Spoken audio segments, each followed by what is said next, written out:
বেইজিংয়ের এক উৎসবমুখর সন্ধ্যা, চারিদিকে সাজ রব। দুই বিশ্বনেতা ডোনাল্ড ট্রাম্প এবং শি জিনপিং মুখোমুখি। কিন্তু আলোচনার টেবিলের বাইরেও সেদিন আকর্ষণের কেন্দ্রে ছিল অন্য অনেক কিছু। আলোচনায় ছিল রাষ্ট্রীয় ভোজের রাজকীয় মেনু, যেখানে খাবারের প্রতিটি পদে মিশেছিল কূটনীতিক সমীকরণ। ১৪ মে জমকালো রাষ্ট্রীয় ভোজে অংশ নেন প্রেসিডেন্ট ডোনাল্ড ট্রাম্প ও শি জিনপিং। চীনের রাষ্ট্রীয় ভোজসভা মানেই হুয়াইয়াং খাবার থাকবেই। সাংহাই অঞ্চলের এই ঐতিহ্যবাহী রান্না মূলত এর হালকা ও সূক্ষ্ম স্বাদ, নিখুঁত কাটাকাটির কৌশল এবং মৌসুমী উপকরণের ব্যবহারের জন্য সুপরিচিত। দ্বিপাক্ষিক সম্পর্ক নতুন করে শুরুর লক্ষ্য ছিল দুই দেশেরই, তাই মেনুতে এনেছিল দারুণ এক ভারসাম্য।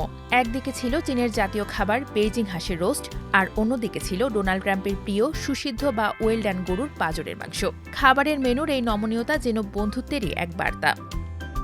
মার্কিন অতিথিদের কথা মাথায় রেখে এবার বিশেষ জোর দেওয়া হয় ডেজার্টে। তিরামিসু, ফল, আইসক্রিম ও সিঙার খোলের আকৃতির বিশেষ পেস্ট্রি সবার নজর কাড়ে।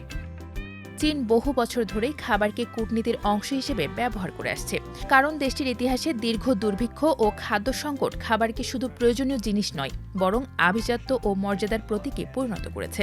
এ কারণে বিদেশি অতিথিদের জন্য আয়োজিত ভোজসভাগুলোতে খাবার অনেক সময় রাজনৈতিক বার্তাও বহন করে।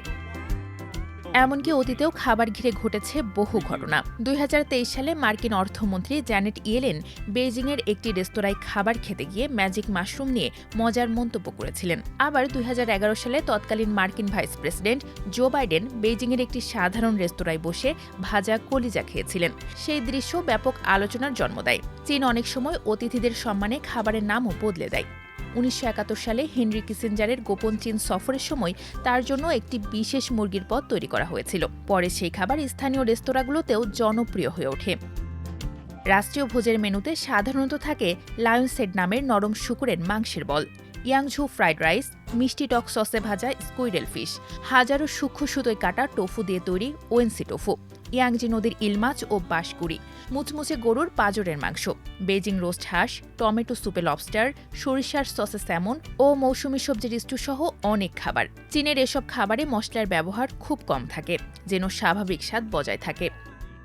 হুয়াইয়াং রান্নাকে চীনের নিরাপদ কূটনীতিক খাবারও বলা হয়, কারণ এটি খুব ঝাল নয়, আবার অদ্ভুত বা অপরিচিত স্বাদেরও নয়। ফলে পৃথিবীর যে কোনো দেশের অতিথির জন্য এটি সহজে গ্রহণযোগ্য।